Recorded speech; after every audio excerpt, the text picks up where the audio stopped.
Hello everyone, welcome to my channel. तो बिना किसी देरी के शुरू करते इस ड्रामा का हिंदी एक्सप्लेनेशन का एपिसोड है। इसलिए कैन की सिस्टर ने बिना देरी किए हुए लिनोई को वोट दे दिया। वैसे उन्हें खाना जियांग का पसंद आया था। सूजी ये देखकर हैरान हो जाती है। वहीं जिंग जिंग बहुत ज्यादा खुश हो जाती है और यांग भी खुश होता है और फैंग तो बहुत ज्यादा गुस्सा हो जाता है। जियांग और लिनोई भी बहुत ज्यादा सरप्राइज थे, स्पेशली तो लिनोई जो कि जियांग से नजरें भी नहीं मिला पा रही थी। और फिर जियांग ने पहले तो मिस्टर कोंग की नाइफ उसे वापस की और फिर अपना भी नाइफ उसको देने लगता है, जिसे लिनोई ले लेती है। उसे बिल्कुल भी ये सब करके अच्छा नहीं लगता और जियांग वहाँ से उदासी के साथ चला जाता है। एंड देन नेक्स्ट सीन में हमें लिनोई को कैन के साथ मास्टर कोंग के रेस्टोरेंट के बाहर बैठे हुए दिखाया जाता है, जहाँ पर वो मास्टर कोंग को बहुत ही ज्यादा मिस कर रही थी। कि तभी उन दोनों के मोबाइल पर बहुत सारे पैसों का ट्रांसफर होने का मैसेज आता है, जिसे देखकर कैन बोलता है ये मास्टर कोंग का ही आइडिया था कि उनके जाने के बाद उनके मनी का हम दोनों सही से यूज करें। तो ये सुनकर लिनोई और भी ज्यादा इमोशनल हो जाती है। एंड देन नेक्स्ट सीन में हमें जियांग दिखाया जाता है, जो कि अपने रेस्टोरेंट आया हुआ था और फिर किचन में आने के बाद उन सभी मेमोरी को रिकॉल करने लगा जो कि उसके और लिनोई के बीच में रह चुकी थी। फिर तभी फैंग वहाँ पर आता है और बताता है कि मैंने सभी एम्प्लॉय को उनकी सैलरी देकर उनको यहाँ से भेज दिया है, क्योंकि अब रूल के अकॉर्डिंग जियांग का भी रेस्टोरेंट क्लोज हो चुका है। फिर जियांग ने फैंग को एक कार्ड दिया, ये कहकर कि इसमें कुछ पैसे हैं, तुम उसे यूज कर सकते हो। जिस पे फैंग ने बोला कि तुम्हें मेरे साथ ऐसे बिहेव करने की कोई भी जरूरत नहीं है और मुझे ऐसा लगता है कि हमारे साथ चीटिंग हुई है, क्योंकि लास्ट जज कैन की सिस्टर थी।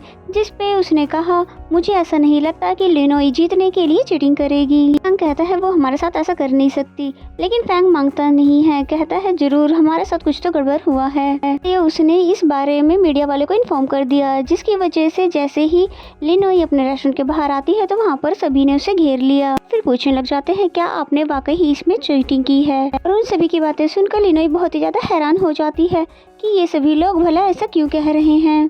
तभी कैन ने टैक्सी रुकवा कर लिनोई को उसमें बिठाकर वहाँ से भेज दिया। अब लेकिन वो खुद भी मीडिया वालों के बीच में फंस चुका था। और फिर तभी कैन को बचाने के लिए सूजी आ जाती है, जो कि तभी उसको अपने साथ यहाँ से लेकर चली जाती है। फिर फाइनली उसको ले जाकर एक जगह पर रोकती है और फिर पूछती है क्या तुम्हारी बहन ने जानबूझकर ही मेरे भाई के साथ ऐसा किया था। इस पे कैन ने बोला कि नहीं, ऐसा नहीं हो सकता, क्योंकि मेरी सिस्टर कभी भी ऐसा नहीं कर सकती। इस पे सूजी उससे रिक्वेस्ट करने लग जाती है कि प्लीज अपनी बहन से इस बारे में बात करो, आखिर सच क्या है। और फिर हमें कैन की सिस्टर को दिखाते हैं, जहाँ पर उनको भी मीडिया वालों ने घेर रखा था और साथ ही पूछ रहे थे क्या आपने सच में ही कंपटीशन में चीटिंग करी है। लेकिन वो कुछ भी नहीं कहती है और अपने ऑफिस में चली जाती है। और फिर वहाँ जाकर वो डायरेक्ट ही यांग को कॉल करने लगती है, ये कहकर कि देखो सभी मीडिया वाले मेरे पीछे पड़ चुके हैं, जबकि मैंने तो लिनोई को सिर्फ तुम्हारे कहने पर ही जितवाया था। इसलिए आप कुछ भी करो और मुझे इस मुसीबत से बाहर निकालो, वरना मैं पब्लिक को सबको सच बता दूंगी। जिस पे तभी यांग यहीं पर हमें कैन को दिखाते हैं, जो कि पीछे ही खड़ा था और उसने ये सारी बातें सुन ली थी।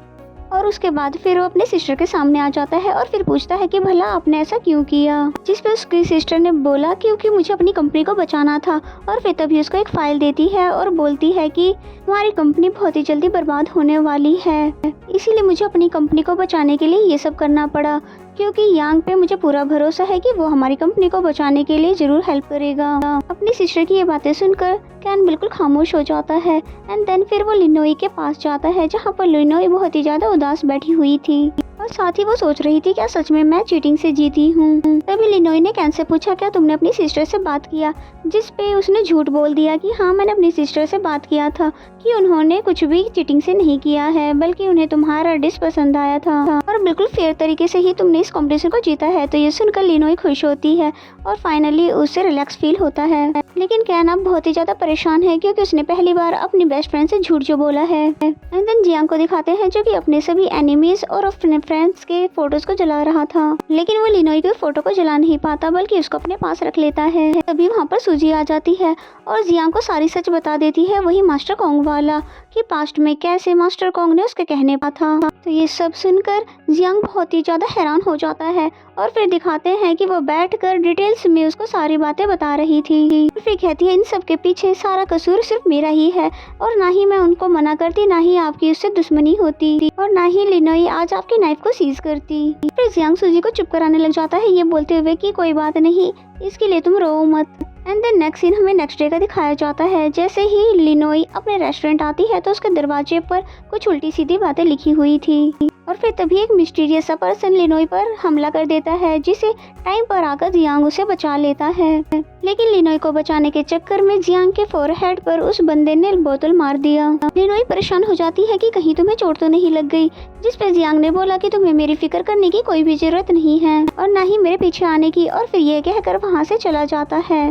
देन हमें जियांग के ग्रैंडफादर को दिखाया जाता है, जो कि यांग से कह रहे थे कि मुझे जियांग से ये उम्मीद तो बिल्कुल भी नहीं थी, वो एक लड़की से हार जाएगा और मैं तो उसको डिनर पर इनवाइट करने के बारे में सोच रहा था, वो तो इस लायक ही नहीं है। तो ये सुनकर यांग मन ही मन बहुत ही ज्यादा खुश होता है, ये सोच कर कि ग्रैंडपा दोबारा से जियांग से बहुत ही ज्यादा नफरत करने लगे हैं। एंड देन नेक्स्ट सीन में हमें लिनोई को हॉस्पिटल में बैठा हुआ दिखाते हैं कि तभी यहाँ पर फैंग भागता हुआ आता है और था क्योंकि यांग के फादर को किसी बड़े कंपटीशन में जाना था उनकी फैमिली के साइड से, और यांग के फादर ग्रैंडफादर के बड़े सुपर चाइल्ड भी थे। फिर रिजल्ट ये हुआ कि जियांग के फादर को ये फैमिली छोड़कर जाना पड़ा, यही इनकी फैमिली का रूल है। और फिर जैसे ही जियांग के फादर अपना छोटा सा रेस्टोरेंट बनाकर उसे ग्रो करने लगे और धीरे धीरे जैसे ही फेमस हो रहे थे तो उनकी प्रॉब्लम और भी ज्यादा बढ़ गई। एंड देन फिर हमें वही सीन दिखाया जाता है जहाँ पर जियांग के फादर उसे कबर्ड में छुपा रहे थे, और फिर तभी वहाँ पर यांग के फादर आ जाते हैं, जो कि उसके फादर के हाथ पे चाकू रख के उसे बोल रहे होते हैं कि मैं चाहे तुझसे कितना भी बचूं, लेकिन तू फिर भी मेरे सामने ही आ जाता है। और फिर तभी उन्होंने जियांग के फादर के दोनों हाथों को काट दिया था, और ये सब होते हुए जियांग ने अपनी आंखों से देखा भी था। इसीलिए तब से यानी कि पूरे 18 सालों से जियांग का सिर्फ एक ही मकसद था, उसके अंकल यानी यांग के फादर और अपने ग्रैंडफादर के नाइफ को सीज करने का। लेकिन अब उसका ये ड्रीम टूट चुका है, वो भी उस लड़की की वजह से जिसको जियांग ने खुद अपने हाथों से कुकिंग सिखाई थी। इसे सुनकर लिनोई कुछ भी नहीं कहती बल्कि चुप होकर बैठी रहती है कि तभी यहाँ पर जियांग भी आ जाता है, जिसे मीडिया वाले घेर लेते हैं, ये बोलते हुए कि क्या वाकई कंपटीशन में आपके साथ चीटिंग हुई है। जिसपे जियांग पहले तो लिनोई को देखता है, फिर सभी से कहता है कि ऐसा बिल्कुल भी नहीं है, मैं बिल्कुल फेयरली हारा हूँ, इसलिए प्लीज इस टॉपिक को यहीं पे खत्म कर दो। तो ये सुनने के साथ ही वो सभी लोग यहाँ से चुपचाप चले जाते हैं। तभी लिनोई जियांग के पास आकर उसको सॉरी करने लग जाती है, जिसपे जियांग बोलता है कि मुझे पहले मिसअंडरस्टैंड हो गया था, जिसके कारण मैंने मिस्टर कोंग की नाइफ को सीज किया था, और जिन्हें मैं सॉरी तक नहीं कह पाया क्योंकि वो अब इस दुनिया से जा चुके हैं। और तुमसे मैं सिर्फ इतना ही बोलूंगा कि अब हम दोनों को मिलने की कोई भी जरूरत नहीं है, क्योंकि हम दोनों के बीच में जो कुछ भी था सब कुछ खत्म हो चुका है। और फिर इतना कहने के साथ ही वो यहाँ से चला जाता है, और लिनोई बहुत ही ज्यादा उदास खड़ी रहती है। एंड देन फिर जैसे ही वो घर आती है तो वो देखती है कि वो फिश भी मर चुकी है, जो कि उसको जियांग ने दिया था। लिनोई जोर जोर से रोना शुरू कर देती है, ये बोलते हुए कि जियांग भी मुझे हमेशा के लिए छोड़कर जा चुका है, और उसकी दी हुई फिश भी, जिसको उसके फादर ने चुप कराने की बहुत ही ज्यादा कोशिश की, लेकिन लिनोई तो चुप होती ही नहीं बल्कि और जोर जोर से रोना शुरू कर देती है। देन नेक्स्ट सीन में हमें सूजी को दिखाते हैं, जो कि कैन से मिलने आई होती है, और फिर पूछती है कि तुमने अपने सिस्टर से इस बारे में बात की। इस पर कैन ने कहा कि हाँ, और फिर उन्होंने मुझे बताया भी है कि उन्होंने कोई भी चीटिंग नहीं की है। तो ये सुन टिसन हार चुका है, और फिर जोर जोर से रोने लग जाती है कि मेरा भाई कितना ज्यादा मेहनत किया है यहाँ तक पहुँचने की और इनसे बदला लेने की, और अब वो कुछ ही स्टेप दूर था, लेकिन अब उसके साथ ये सब हो गया है और मैं तो अपने भाई के लिए कुछ भी नहीं कर पा रही।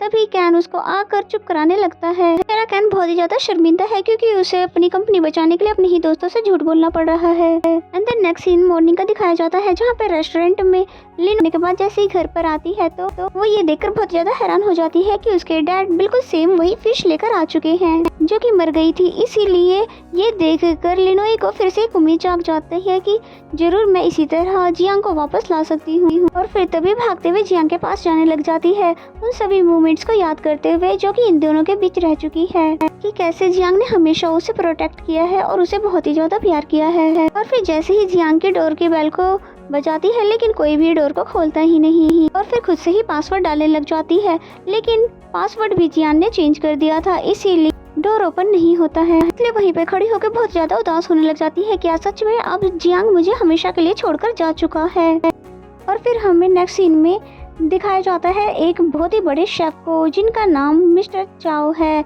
और ये वही शेफ है जिन्होंने बहुत पहले यांग के फादर को हराया था, और उन्हें एक पर्सन कोई फेक इंग्रेडिएंट्स बेच रहा था। और फिर तभी वहाँ पर जियांग आ जाता है, जो कि बहुत ही ज्यादा ड्रंक था, और फिर बताने लगता है कि ये इंग्रेडिएंट्स बिल्कुल भी रियल नहीं है, जिससे कि वो शॉपकीपर डर जाता है, और फिर उसको रियल इंग्रेडिएंट्स लाकर देता है, और साथ ही बोलता है कि इस बारे में बाहर किसी को भी मत बताना। और फिर मिस्टर चाओ इससे पहले कि जियांग को थैंक्स कर पाते आते वो यहाँ से जा चुका था। और फिर हमें जियांग को दिखाया जाता है जो कि ड्रिंक करते हुए चल ही रहा था कि तभी वहाँ पर उसकी टक्कर कुछ लोगों से हो जाती है, जिनको जियांग ने सॉरी कहा भी, लेकिन वो मानते नहीं है और वो जियांग को मारने लग जाते हैं। एक ट्रक में छुप जाता है क्योंकि वो बहुत ही ज्यादा ड्रंक था, इसलिए वहीं पर वो बेहोश हो जाता है।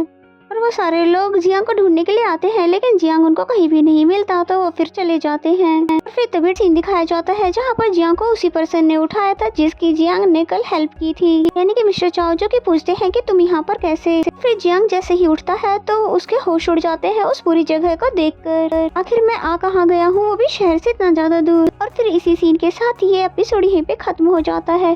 तो मेरा एक्सप्लेनेशन अगर आपको अच्छा लगता है तो वीडियो को लाइक करें, और चैनल को अभी तक सब्सक्राइब नहीं किया तो सब्सक्राइब कर लें, और बेल आइकन को जरूर प्रेस कर लें ताकि आने वाले सभी वीडियो के नोटिफिकेशंस आ जाएं। तो मिलते हैं नेक्स्ट एपिसोड में, तब तक के लिए bye bye and take care.